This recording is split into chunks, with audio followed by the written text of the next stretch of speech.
প্রেমের কথা বলে কোনো ছেলে যদি কোনো মেয়েকে ধোকা দেয় অথবা কোনো মেয়ে যদি কোনো ছেলেকে ধোকা দেয়, এই ধোকাবাজির জন্য এই দুনিয়াতে তাদের শাস্তি হয় কিনা। এক ভাই প্রশ্ন করলেন যে হুজুর, এই যে প্রেমের কথা বলে, প্রেমের নাম বলে এই যে ধোকাবাজি করে ছেকা দেয় একজন আরেকজনকে, এই প্রেম করে ছেকা দিলে এটার শাস্তি কি? এটার একটা জবাব আমি এক জায়গায় দিয়েছিলাম, ওটা দেখলাম কয়েক লক্ষ মানুষ মোটামুটি এই জিনিসটা দেখেছে। এবং এরপরে এই কেন্দ্রিক যে কত প্রশ্ন এসেছে, যদিও জিনিসটা হারাম, দেখেন এই প্রেম হারাম, রিলেশনশিপ এটা কিন্তু সুস্পষ্টভাবে হারাম, তবুও কোনো ব্যক্তি যদি এমন করে প্রেমের কথা বললো যে তোমাকে আমি বিয়ে করবো, বিয়ের আশ্বাস দিল, এরপরে কোনো নারীর সতীত্বকে নষ্ট করলো, এটা যদি করে এটার জন্য কোনো শাস্তি রয়েছে কিনা, গুরুত্বপূর্ণ একটা বিষয়। এখন এই বাউন্ডারি ভঙ্গ করে কোনো ব্যক্তি যদি বিয়ের মিথ্যা আশ্বাস দিয়ে কোনো ব্যক্তির সতীত্ব নিয়ে নেয়, কোনো ব্যক্তি যে হকটা ছিল ওই মেয়ের স্বামীর, এই হকটা কোনো ছেলে নিয়ে নিল মিথ্যা আশ্বাস দিয়ে, তাহলে কি হবে? মনে রাখবেন, স্বাভাবিক জেনা করা, অর্থাৎ একটা মেয়ের সাথে আপনি স্বাভাবিকভাবে জেনা করে ফেললেন নিজেকে কন্ট্রোল করতে না পারে, এটাও মারাত্মক গুনাহ, কবিরা গুনাহ। তবে এই গুনার সাথে কিন্তু ধোকাবাজি নাই। একজন মেয়ের সাথে আপনি স্বাভাবিকভাবে জেনা করেছেন, অথবা কোনো ছেলের সাথে একটা মেয়ে স্বাভাবিক জেনা করেছে, এটা জেনার গুনাহ, আল্লাহ তাআলা এটা মাফ করে দিতে পারে, তবে এখানে কিন্তু ধোকাবাজি নাই।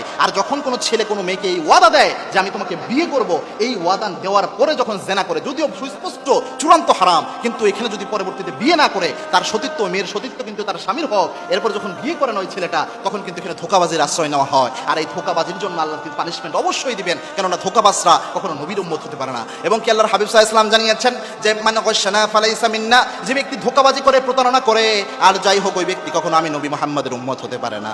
এই জন্য আর যাই করেন কখনো ধোকাবাজি করবেন না, ধোকাবাজি করবেন না। মনে রাখবেন, যদিও জিনিসটা হারাম, সুস্পষ্ট গুনাহের কাজ, যখন এটার সাথে আপনি আর ধোকাবাজি অ্যাড করেন, এটা মারাত্মক, তখন ব্যক্তির হক আপনি নষ্ট করলেন। আরেকটা বিষয় রয়েছে যে ওই ব্যক্তি, এখন মনে করেন ওই ব্যক্তিকে, ওই ব্যক্তির বিয়ে করা কেন জরুরি? একটা জিনিস রয়েছে যে পবিত্র নারী পবিত্র পুরুষের জন্য, আত-তাইয়িবিনা লিত-তাইয়্যিবা, আর যে ব্যক্তি খবিস, যে ব্যক্তি অপবিত্র, যে ব্যক্তি জেনা করে ফেলেছে, ওই ব্যক্তির জন্য, যার সাথে জেনা করেছে তার বিয়ে হবে, এটাই একটা স্বাভাবিক নিয়ম, তার সাথে তার বিয়ে করিয়ে দেওয়া, এটাই সুন্দর সিস্টেম। কেননা একজন পবিত্র নারী ছিল কেউ, তাকে ধোকাবাজি করে অন্য কোনো ছেলে যদি তার সতীত্ব নষ্ট করে তাকে তার সতীত্ব নিয়ে নেয়, ওই মেয়ে তো তখন স্বাভাবিকভাবে কুমারী থাকে না, সে যদি একটা ভালো ছেলের পাল্লায় পড়ে, একটা ছেলের হককে সে নষ্ট করলো। যদিও এই জিনিসটা অনেক বেশি হচ্ছে বর্তমানে, তো এই জিনিসটা না করে উচিত হচ্ছে, যদি এরকম দেখেন যে একজন ছেলে মেয়ে জেনা করে ফেলেছে, যদি বুঝতে পারেন, উচিত হচ্ছে তাদেরকে বিয়ের ব্যবস্থা করা, সর্বোচ্চভাবে এটা চেষ্টা করা। আর যাই হোক, কখনো ধোকাবাজের আশ্রয় না নেওয়া। মনে রাখবেন, ধোকাবাজি যদি আপনি করেন, আল্লাহ রাব্বুল আলামিন ধোকাবাজির জন্য কোনো না কোনোভাবে আপনাকে পাকড়াও করবেনই, এবং যার সাথে আপনি ধোকাবাজি করবেন ওই ব্যক্তি যতক্ষণ আপনাকে মাফ করবে না, আল্লাহ ততক্ষণ আপনাকে মাফ করবে না।